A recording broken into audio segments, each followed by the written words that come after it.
Welcome to CG शिक्षा। जैसा कि हम लोग देख रहे थे क्लास 11 का फिजिक्स का थर्ड चैप्टर, ठीक है, जिसमें कल हम लोग फर्स्ट वीडियो में क्लियर कर चुके थे बहुत चीज़ों को, जिसमें निर्देश तंत्र के प्रकार, जड़त्वीय, अजड़त्वीय, इस तरीके से हम लोग देख चुके थे, ठीक है। जिसके अंतर्गत हम लोग एक विमीय गति भी देखे थे। एक विमीय गति के साथ साथ हम लोग द्विविमीय गति देखे थे और उसमें गतिशीलता देखे थे, गति क्या होती है देखे थे, है ना, बल क्या होती है देखे थे। इस तरीके से 2-4 कॉमन चीज़ों को हम लोग सॉल्व किए थे बेसिकली, ठीक है। तो आज हम लोग देखेंगे त्रिविमीय गति, 3 डायमेंशनल, ठीक है। तो आज हम लोग क्या देखेंगे, त्रिविमीय गति देखेंगे, 3 डायमेंशनल, ठीक है। देखते हैं हम, चलिए 3 डायमेंशनल क्या होती है, ठीक। हाँ, तो जब कोई, यहाँ देखो, जब कोई वस्तु आकाश में गति करती है, ठीक है, जब कोई वस्तु आकाश में गति करती है तो उस वस्तु की गति को हम लोग त्रिविमीय गति कहते हैं, ठीक है। तो यहाँ पर आपको पूछा जाता है कि त्रिविमीय गति क्या होती है, तो आप लोग बोलोगे कि जब कोई वस्तु आकाश में गति करती है। जब कोई वस्तु कहाँ पर गति करती है, आकाश में गति करती है, तो उसके द्वारा की गई गति को क्या बोलते हैं, त्रिविमीय गति बोलते हैं, ठीक है। तो त्रिविमीय गति में वस्तु कहाँ पर गति करता है, तो आकाश में करता है, ठीक है। तो यहाँ पर आप लोग को तो समझ में आ गया होगा कि जब कोई वस्तु आकाश में गति करता है तो उस गति को हम लोग त्रिविमीय गति कहते हैं। जैसे कि देखो एग्जाम्पल के बेस में, फर्स्ट एग्जाम्पल, जैसे उड़ने वाले कीड़े की गति, आकाश में गति, जो उड़ रहा है कीड़े की गति त्रिविमीय है ना, ऐसा, ठीक है। इस तरीके से त्रिविमीय गति, 3 डायमेंशनल। तो आकाश में उड़ने वाले कीड़े की गति, ये उड़ने वाले कीड़े की आकाश में गति, इसको हम लोग बोलते हैं क्या, त्रिविमीय गति। ये तो पहला हो गया, क्या हो गया, पहला हमारा है उड़ने वाले कीड़े की आकाश में गति, जो बोल सकते हो आकाश में उड़ने वाले कीड़े की गति, ठीक है। ये आपका पहला नंबर, जिसमें दिखा गया कि उड़ने वाले कीड़े की आकाश में गति। अब आकाश में है मतलब भाई इस तरीके से है, ये ऐसा तो रहता है हमारा एक्स वाई, ये आपका जेड, एक्स एक्सिस है, ये आपका वाई एक्सिस है, ये आपका जेड एक्सिस है, ठीक। तो उड़ने वाले कीड़े के आकाश में गति को हम लोग बोलेंगे 3 डायमेंशनल, ठीक। दूसरा, बर्तन के अंदर गैस अणुओं की गति, बर्तन के जो अंदर रहेगा इस तरीके से, ठीक है।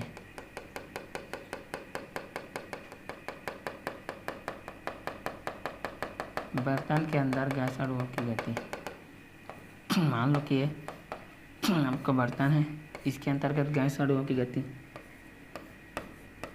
गैस अणुओं की गति, यहाँ भी गैस अणुओं की गति हो जाएगा, गैस अणुओं की गति, ठीक। यहाँ पर देखो, यहाँ भी हो जाएगा आपका गैस अणुओं की गति,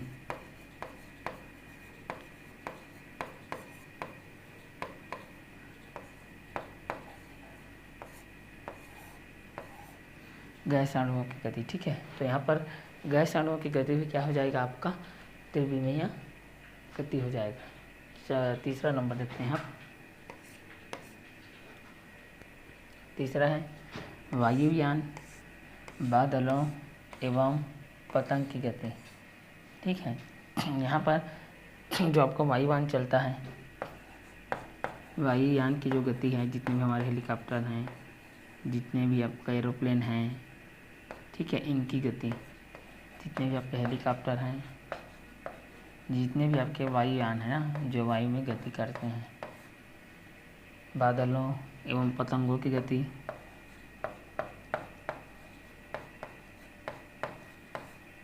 बादलों और पतंगों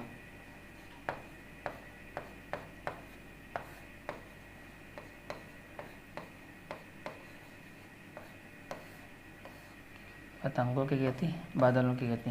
बादल इस तरीके से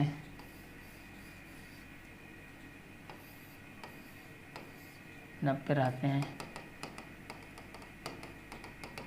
इस तरीके से चलते हैं, दिखाई देते हैं ना बादल।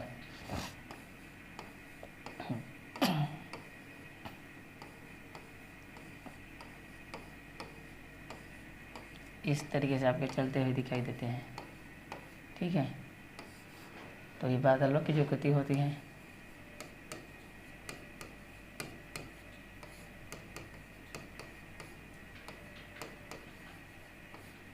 गति भी आपकी त्रिविमीय गति है।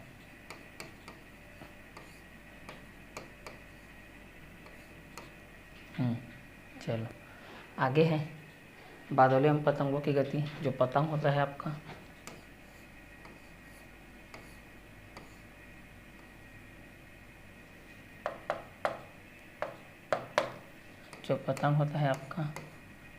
पतंग का भी जो गति होता है वो वायुयान की दिशा में होता है, आकाश में होता है, इसलिए इसकी भी जो गति होती है वो भी क्या होती है, आपकी त्रिविमीय गति होती है, ठीक है। चलिए आगे देखते हैं। रेडियो स्टेशन से सभी दिशाओं में रेडियो तरंगों की गति।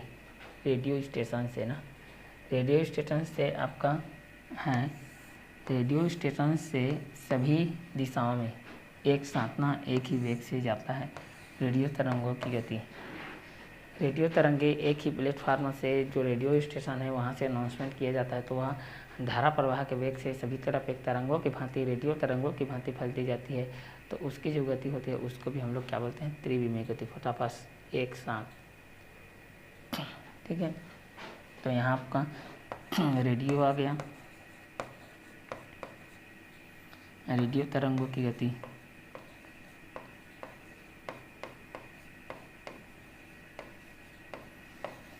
रेडियो तरंगों की गति,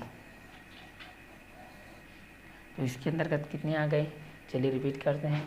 जब कोई वस्तु आकाश में गति करता है ना, जब कोई वस्तु कहाँ पे गति करता है, आकाश में गति करता है, तो उस वस्तु की गति को हम लोग त्रिविमीय गति कहते हैं, ठीक है। इसके अंतर्गत हमने पहला देखा उड़ने वाले कीड़े की गति,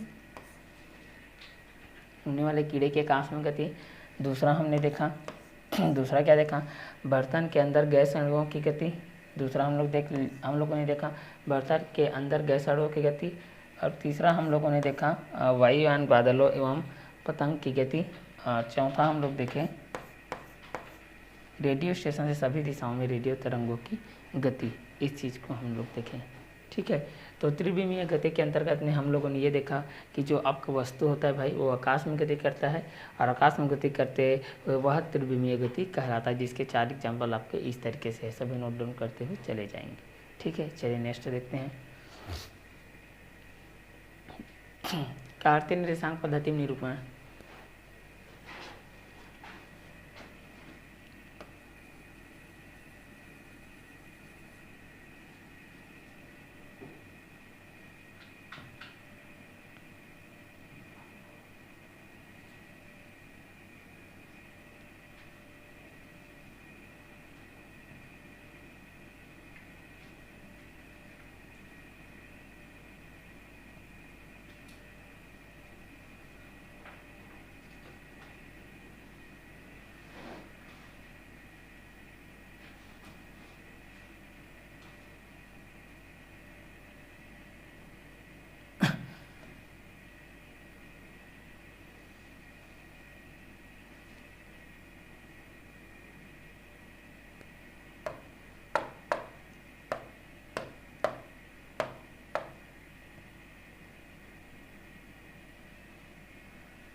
चलिए देखते हैं। मूल बिंदु ओ है, ये आपका एक्स अक्ष है,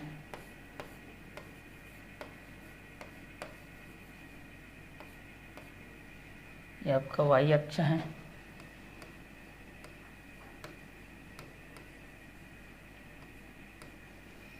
ये आपका जेड अक्ष है,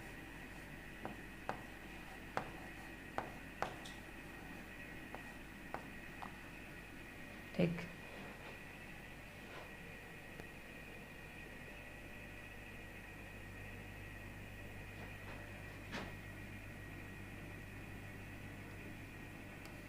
यहाँ x, यहाँ y, यहाँ z। कार्तीय निर्देशांक, कार्तीय निर्देशांक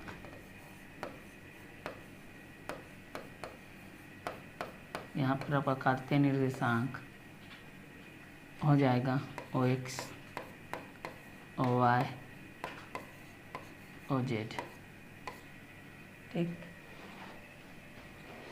तो माना कि आकाश में वो मूल बिंदु है तथा OX, OY, OZ क्रमशः XYZ अक्ष हैं, तो किसी क्षण में एक XYZ है, तो इस तरीके से आपका निरूपण होगा। जब भी आप निरूपण करने चाहोगे कुछ इस तरीके से ये होगा। ठीक है, कार्तीय पद्धति में आपका इस तरीके से होता है। जैसे कि उसमें हम लोग क्या करते हैं, चतुर्थांश में हम लोग इस तरीके से करते थे। चतुर्थांश में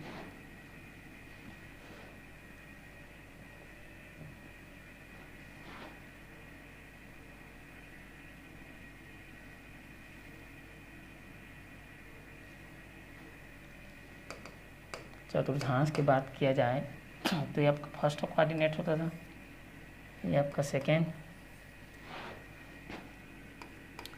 ये आपका थर्ड, ये आपका fourth. Plus plus, minus plus, minus minus, plus minus, x, x dash, y, y dash. इस तरीके से इसका निर्देशांक कर देते हैं। या मूल बिंदु को 0 लेते हैं, 1 2 8 1 2 3 4 5, -1 -2 -3 -4 -5, -1 -2 -3 -4 -5 -6 -7 -8।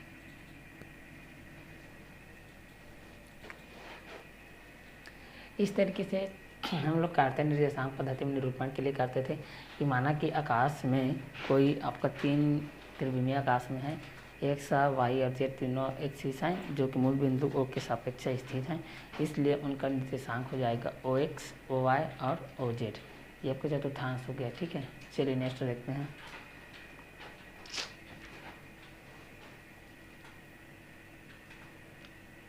आगे है सरल रेखीय या ऋजु रेखीय गति। ये इम्पोर्टेंट है भाई। ठीक है, यहाँ पर देखते हैं सरल रेखीय या ऋजु रेखीय गति। सरल रेखीय या ऋजु रेखीय गति। चलिए, तो सरल रेखीय या ऋजु रेखीय गति क्या होती है, इस चीज़ को हम लोग यहाँ पर देखते हैं।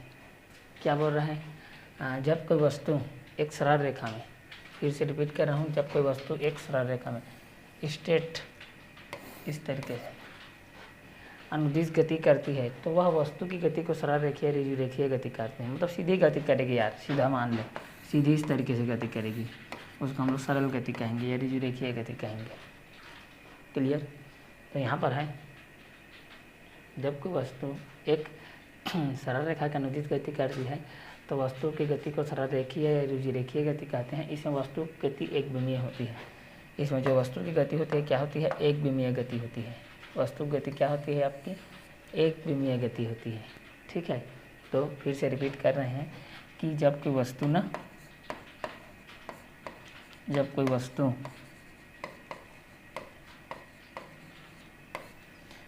वस्तु सीधी गति करती है, सीधी गति करती है तथा एक विमीय होती है,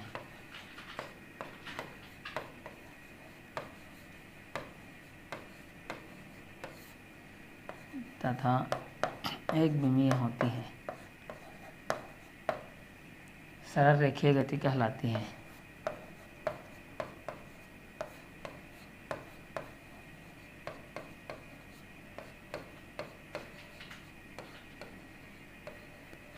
सरल रेखीय गति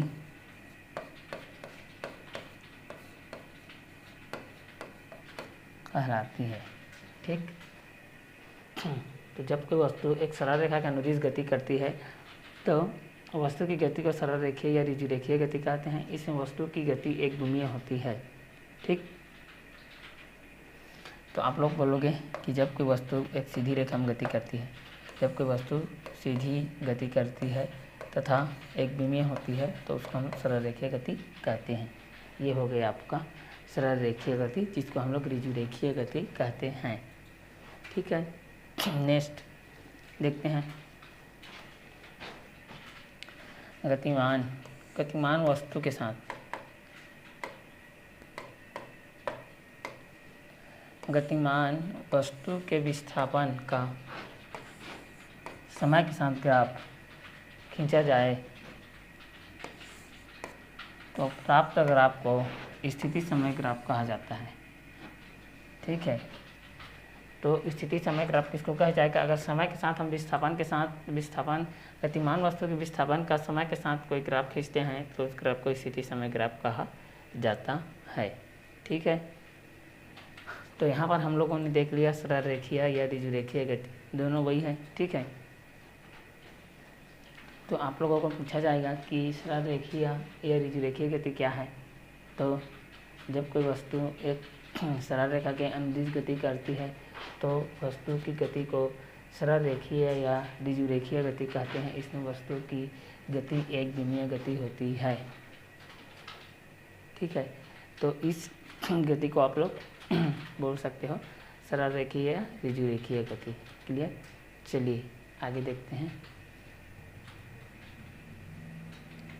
स्थिति समय ग्राफ। इसके बाद है आपका स्थिति समय ग्राफ।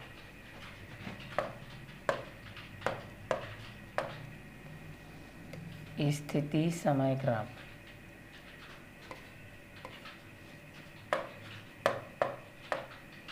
यह है आपका स्थिति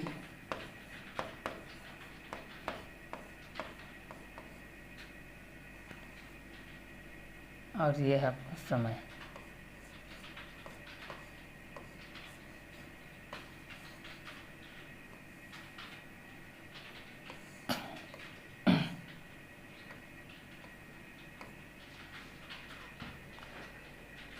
स्थिति समय। ठीक, तो चलिए इसको देखते हैं।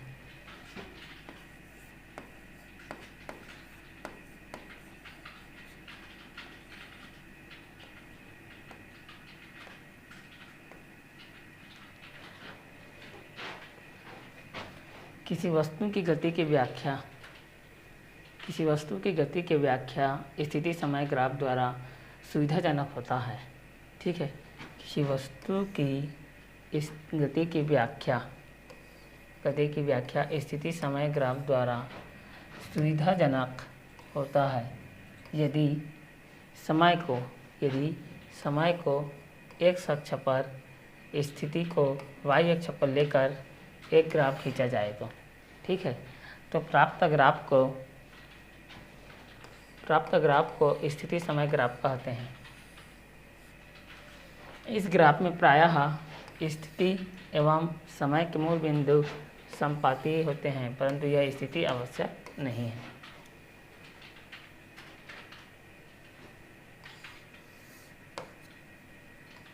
चलिए, बोल रहा है किसी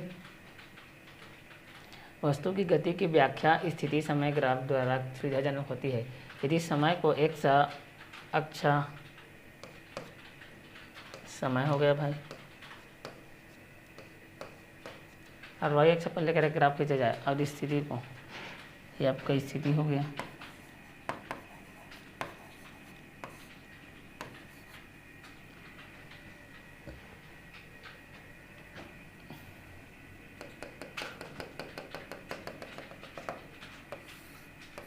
बिंदु 2 इसको बोलेंगे स्थिति समय ग्राफ। स्थिति समय ग्राफ।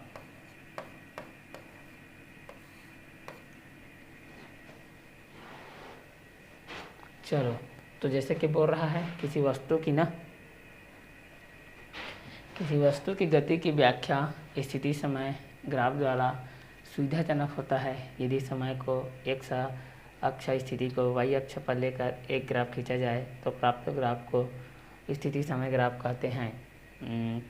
इस ग्राफ में प्रायः स्थिति एवं समय के मूल बिंदु संपाती होते हैं, परंतु यह स्थिति आवश्यक नहीं है। ठीक, नेक्स्ट अब कलन गणित देखते हैं, ये इम्पोर्टेंट है आपका।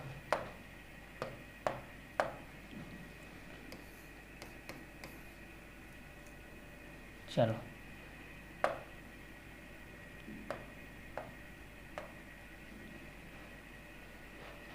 पहला चार राशियां। वह राशि जिसका मान गणितीय क्रिया में गणितीय क्रिया में बदलता रहता है चार राशि कहलाती है। कल बता रहा था जिसका मान बदलता है चार राशि, इसे प्रायः x y z भी u आदि से व्यक्त किया जाता है। चर दो प्रकार के होते हैं, स्वतंत्र चर और परतंत्र चर। चर कितने प्रकार के होते हैं? दो प्रकार के होते हैं, पहला स्वतंत्र चर, दूसरा परतंत्र चर। तो यहाँ पर आपको चार राशि का मान देखना है। ठीक है, तो चार राशि किसको बोला जाता है? चार राशि, तो वह राशि जिसका मान गणितीय क्रिया में वह राशि जिसका मान गणितीय क्रिया में बदलता रहता है चार राशि कहलाती है। जैसे यहाँ पर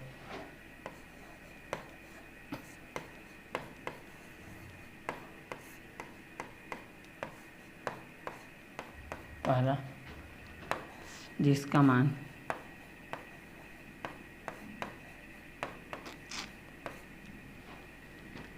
बदलता रहता है,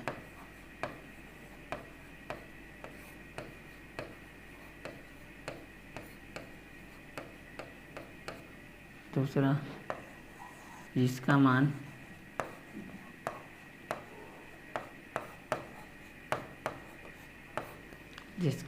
अस्थिर रहता है।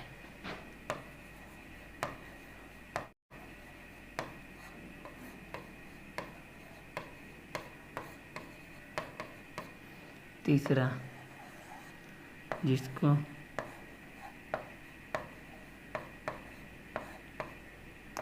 ए बी सी या एक्स जेड द्वारा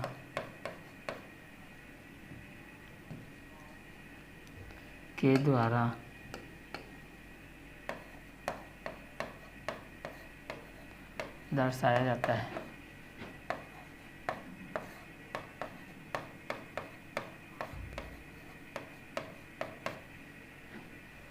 चार राशि कहलाती है।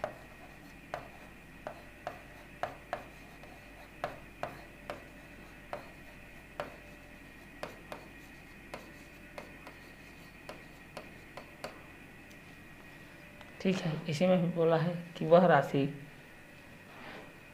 जिसका मान गणितीय क्रिया में बदलते रहता है चार राशि कहलाती है। इसे प्रायः x y z u भी आदि से व्यक्त किया जाता है। चर दो प्रकार के होते हैं, पहला स्वतंत्र चर जो कि फ्री रहता है, इंडिपेंडेंस है, स्वावलंबी है। परतंत्र चर जो कि डिपेंड रहता है। ठीक है, x आपका स्वेच्छ चर है, स्वतंत्र है, और y आपका परतंत्र है।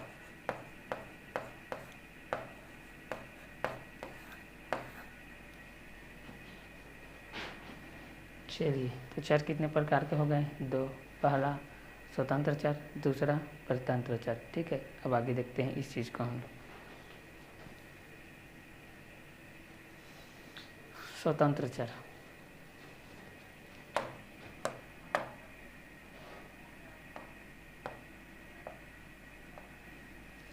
क्या बोल रहे हैं? वह चर जो कोई भी निर्दिष्ट मान ग्रहण कर सकता है वह स्वतंत्र चर कहलाता है। ठीक है, पहला क्या है कि वह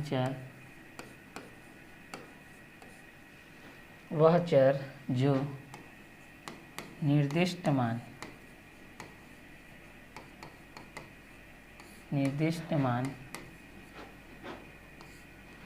ग्रहण कर सकता है।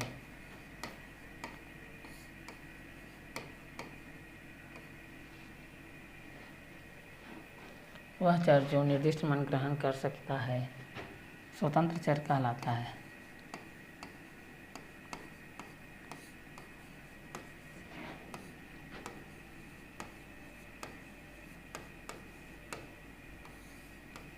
स्वतंत्र चर कहलाता है। दूसरा, यह चर स्थिर रहता है। यह चर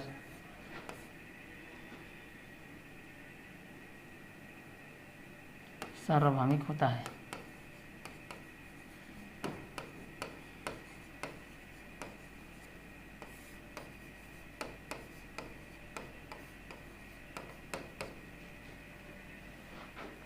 जैसे x है, dx आ जाएगा।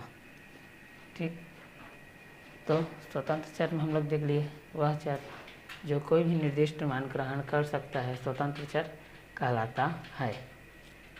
ये आपका हो गया स्वतंत्र चर। ठीक, आगे देखते हैं। जैसा कि हम लोग देख रहे थे स्वतंत्र चर, अब देखेंगे परतंत्र चर। ठीक है, चलिए। वह चर जिसका मान स्वतंत्र चर पर निर्भर करता है परतंत्र चर कहलाता है। ठीक है, वह चर जो स्वतंत्र चर पर डिपेंड रहता है, स्वतंत्र चर पर आश्रित रहता है, निर्भर,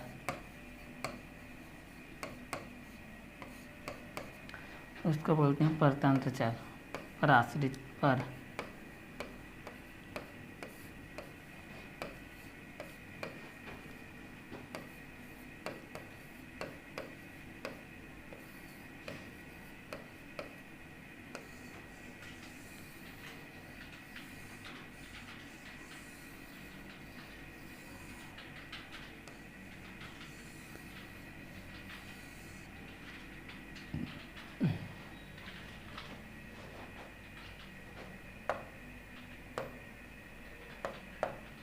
उदाहरण, जैसे किसी पिस्टन युक्त बेलन में गैस भरा हो तथा उसका समतापीय प्रसार किया जाए समान रूप से, अर्थात P के मान में परिवर्तन किया जाए प्रेशर दाब में,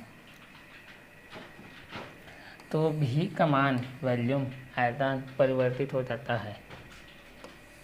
V के मान में परिवर्तन P के मान में परिवर्तन पर निर्भर करता है। अतः इस प्रकार के प्रक्रम में P स्वतंत्र चर और V परतंत्र चर है।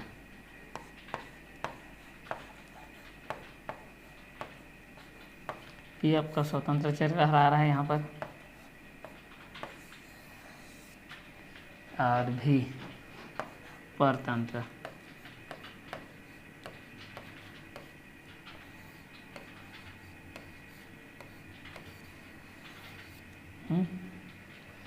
तो वह चर जिसका मान स्वतंत्र चर पर निर्भर करता है परतंत्र चर कहलाता है। उदाहरण, किसी पिस्टन युक्त बेलन में गैस भरा हो तथा उसका समतापीय प्रसार किया जाए तो P के मान में परिवर्तन किया जाए तो V के मान में परिवर्तित होता है। V के मान में परिवर्तन P के मान में परिवर्तन पर निर्भर करता है। इस प्रकार प्रक्रम को स्वतंत्र चर कहते हैं और V को परतंत्र चर कहते हैं। ठीक, अचर राशियाँ। अचर राशियाँ देखो, वह राशि जिसका मान प्रत्येक गणितीय प्रक्रिया में नियत रहता है, इसका मान नियत रहता है। ठीक, वह राशि जिसका मान प्रत्येक गणितीय प्रक्रिया में नियत रहती है अचर राशि कहलाती है। ऐसे ABC आदि से व्यक्त करते हैं या 1, 2, 3 से। अचर राशि 2 प्रकार की होती है। पहला निरपेक्ष अचर, दूसरा स्वेच्छाचार। ठीक, पहला निरपेक्ष अचर, दूसरा स्वेच्छाचार।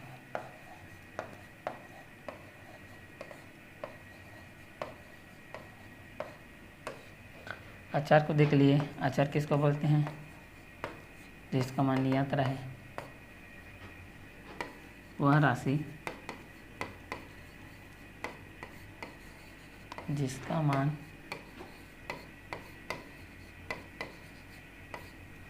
नियत रहे।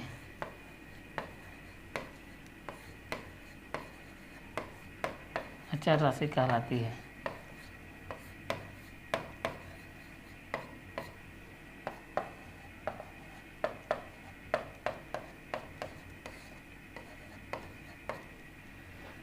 चलो, ये हो गया अचर राशि। निरपेक्ष अचर किसको बोलते हैं? निरपेक्ष अचर वह अचर जिसका मान प्रत्येक गणितीय प्रक्रिया में नियत होता है, निरपेक्ष कहलाता है। जैसे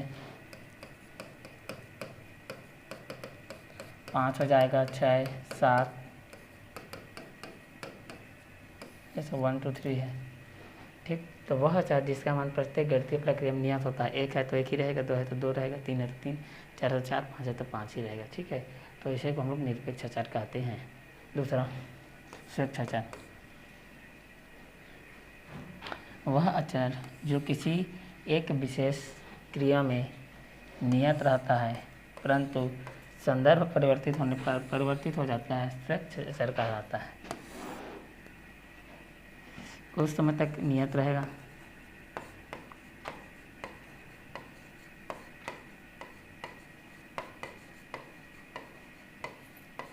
फिर परिवर्तित हो जाएगा।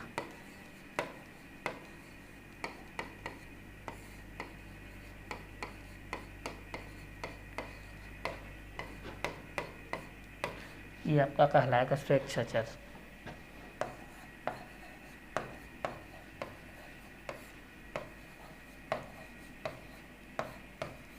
स्वेच्छाचार राशि कहलाती है।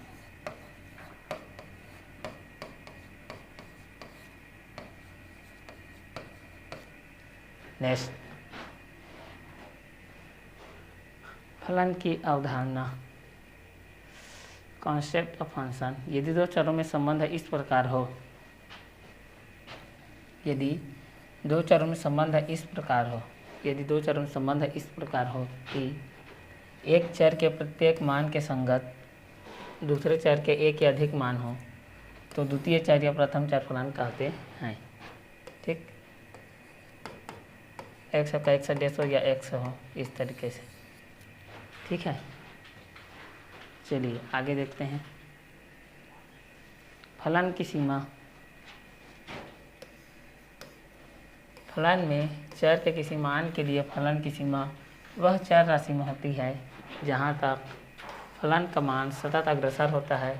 जब फलन का चर दिए हुए मान की ओर अग्रसर होता है, तब इस प्रकार के फलन का मान उस अचर राशि के अंतर और चर के दत्त मान के समीप पहुँचने पर छोटे से छोटे होते जाता है। ये फलन की सीमा है। जैसे कि थीटा से 0 है या 0 से थीटा है, ठीक। नेक्स्ट, अवकल गुणांक या अवकलज, ये आपको मोस्ट इम्पोर्टेंट है यार।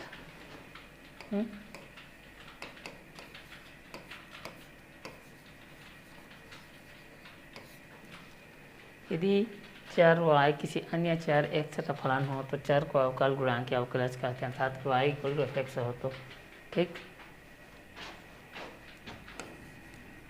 dy dx,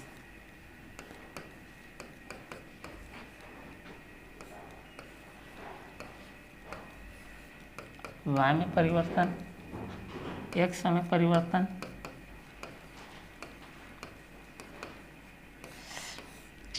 बटे y में परिवर्तन।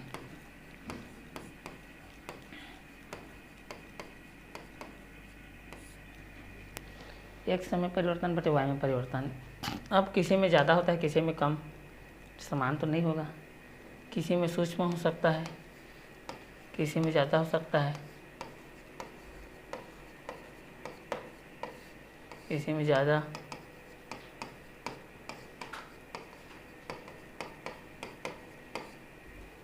इसको हम लोग अवकल गुणांक या अवकलज कहते हैं, छोटी से छोटी मान को ज्ञात करने के लिए। ठीक है, ये आपका अवकल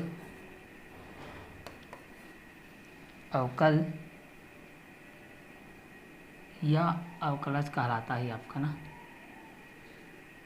अवकल या अवकलज।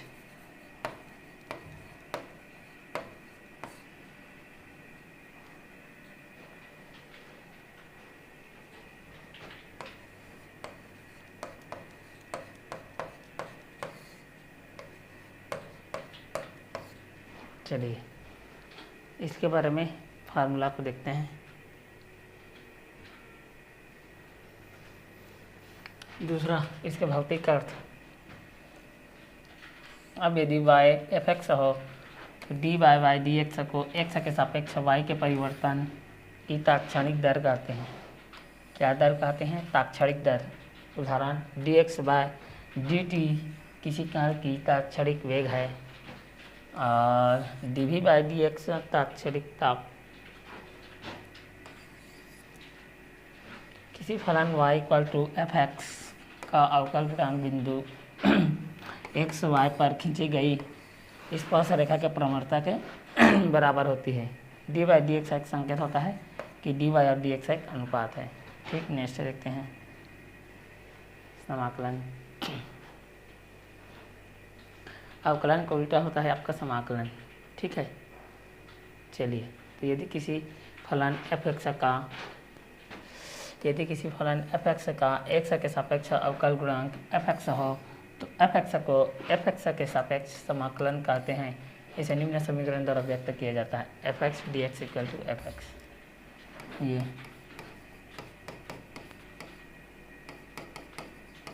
एफ एक्स डी एक्स फलन एफ एक्स को समाकल्य इंटरग्रेट कहा जाता है, अर्थात समाकलन अवकलन की विपरीत प्रतिक्रिया है। इसको याद कर लो भाई। जो आपका समाकलन है वो अवकलन के क्या है? उल्टा है। ठीक है, अवकलन समाकलन का उल्टा है, समाकलन अवकलन का उल्टा है। समाकल ज्ञात करने की क्रिया को समाकलन कहते हैं। यदि सी एक्स एक अचर हो तो हम देखते हैं कि नेक्स्ट समाकलन दो प्रकार के होते हैं। पहला समाकल मुख्य दो प्रकार के होते हैं। पहला है निश्चित समाकल, दूसरा अनिश्चित समाकल। निश्चित समाकल को देखते हैं हम लोग। वह समाकलन गणित जिसका मान थ्योरी चीज़ है, बेसिक देखते जाओ। वह समाकलन जिसका मान निश्चित होता है निश्चित समाकलन कहलाता है। यदि स्वतंत्र चर x का न्यूनतम मान a तथा अधिकतम मान 1 हो तो निश्चित समाकलन को अग्र समीकरण द्वारा परिभाषित किया जा सकता है। क्लियर? चलिए आगे हम लोग देखते हैं अनिश्चित समाकलन। अनिश्चित समाकलन को देखते हैं हम लोग। जब किसी समाकलन में कोई भी सीमा नहीं होती तो उसे अनिश्चित समाकलन कहते हैं। इसे निम्न समीकरण द्वारा हम इसे दर्शाते हैं। पहला F x D X F X plus C. वास्तव में समाकलन की क्रिया योगफल की क्रिया ही है। इसमें छोटे छोटे क्षेत्रफलों y डी एक्स का योग किया जाता है। समाकलन का चिन्ह ये है आपका, योग के लिए प्रयुक्त किया जाता है। और चिन्ह सिग्मा की भांति भी इसका अंतर कर सिग्मा के परिमित राशियों के लिए प्रदर्शित किया जाता है, जबकि अनंत रूप से सूक्ष्म राशियों के लिए भी इसका योग को किया जाता है। बेसिकली ये थ्योरिकल चीज़ है आपका। विस्थापन एक निश्चित दिशा में वस्तु की स्थिति परिवर्तन को वस्तु का विस्थापन कहते हैं। यह एक सदिश राशि है। एसआई पद्धति में इसका मतलब मीटर है। ठीक, यह एक सदिश राशि है।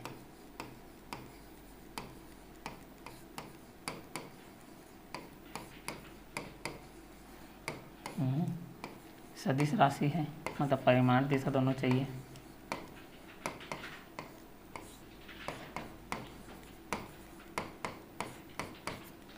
दूसरा एसआई पद्धति में इसका मतलब मीटर होता है।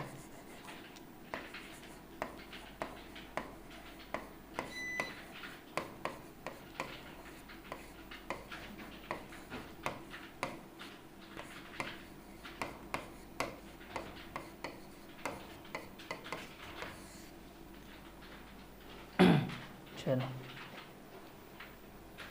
आगे देखते हैं। दूरी दिए गए समयांतराल में वस्तु के द्वारा तय किए गए पथ की लंबाई को दूरी कहते हैं। यह एक अदिश राशि होती है तथा इसका मान सदैव धनात्मक होता है। चलिए, दूरी एक अदिश राशि है।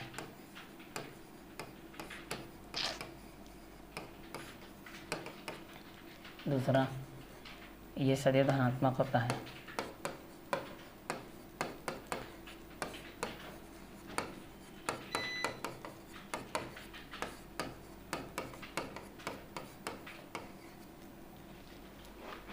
चलो आगे देखते हैं। विस्थापन और दूरी में अंतर, इम्पोर्टेंट क्वेश्चन है आपके। चलो पहला विस्थापन। दिए गए समयांतराल में वस्तु के स्थिति निर्देशांकों के अंतर को वस्तु का विस्थापन कहते हैं। दिए गए समयांतराल में वस्तु के स्थिति निर्देशांकों के अंतर को वस्तु का विस्थापन कहेंगे। इसका अपोजिट, दिए गए समयांतराल में वस्तु द्वारा तय की गई दूरी की पथ की लंबाई को वस्तु द्वारा चली गई दूरी कहते हैं। विस्थापन एक सदिश राशि है और दूरी एक अदिश राशि है भाई। ठीक, विस्थापन का मान धनात्मक, ऋणात्मक अथवा शून्य तीनों हो सकता है भाई, 0 प्लस माइनस, लेकिन दूरी का मान सदैव धनात्मक होगा, प्लस। ठीक, नेक्स्ट, इसका मान वस्तु के पथ की आकृति पर निर्भर करता है। ये नहीं करता ना, ये आपका करता है।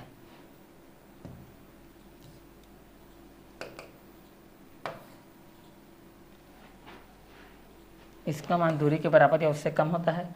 इसका मान विस्थापन के परिमाण के बराबर या अधिक होता है। ठीक, चलिए आगे देखते हैं। वेग और चाल। वेग, एक निश्चित दिशा में वस्तु द्वारा एकांक समय में चली गई दूरी को उस वस्तु का वेग कहते हैं। एक निश्चित दिशा में वस्तु द्वारा एकांक समय में चली गई दूरी को वस्तु का वेग कहते हैं। इसका इकाई मात्रक मीटर प्रति सेकंड होता है। यह एक सदिश राशि से इसे व्याख्या करते हैं। वेग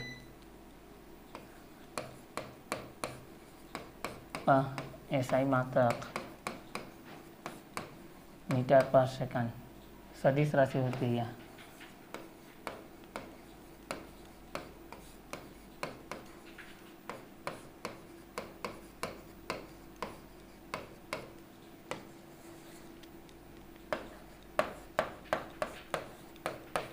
लोग इसे प्रदर्शित करते हैं।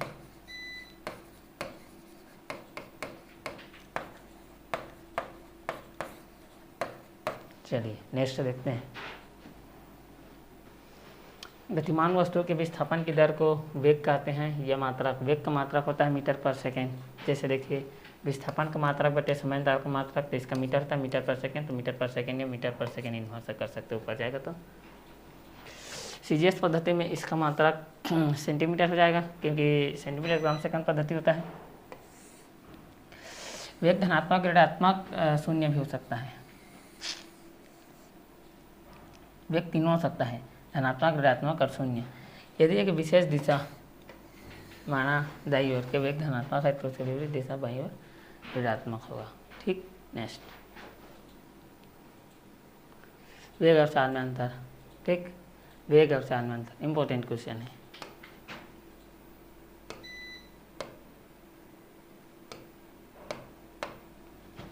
वेग, यह आपका चाल। चलो, किसी निश्चित दिशा में एकांक समय में वस्तु द्वारा तय की गई दूरी को वस्तु का वेग कहते हैं। इसका अपोजिट, इकाई समय में वस्तु द्वारा तय की गई दूरी को वस्तु की चाल कहते हैं।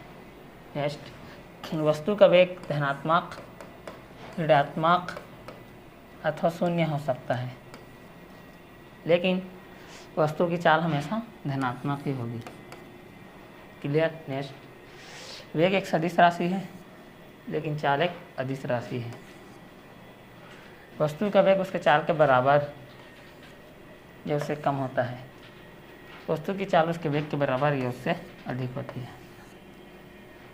चलिए आगे देखते हैं। एक समान चाल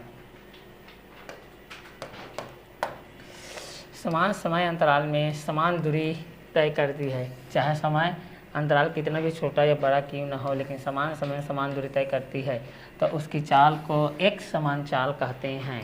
ठीक है, समान समय में समान दूरी तय करती है। समान समय में समान दूरी, एक समान।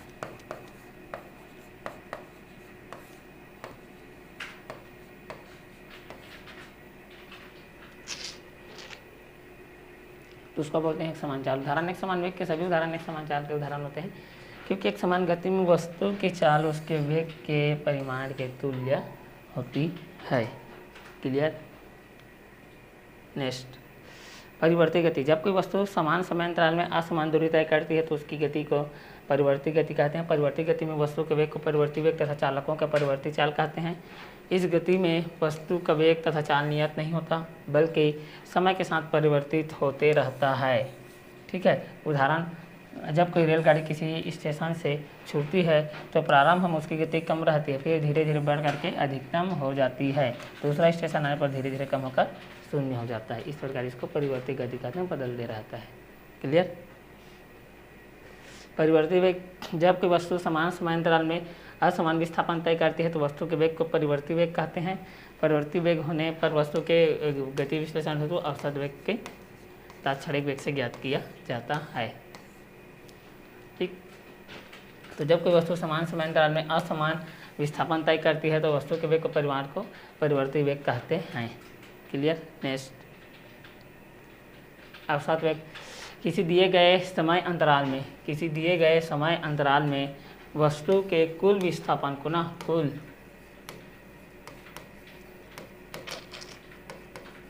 कुल विस्थापन को तथा कुल समय अंतराल के अनुपात को वस्तु का औसत वेग कहते हैं। ठीक। तात्क्षणिक वेग। परिवर्ती वेग में किसी क्षण विशेष पर वस्तु के वेग को उसका तात्क्षणिक वेग कहते हैं।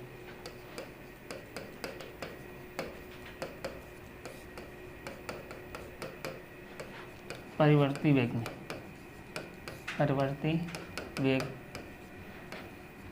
वेग में विशेष, उसको हम लोग बोलेंगे तात्क्षणिक वेग।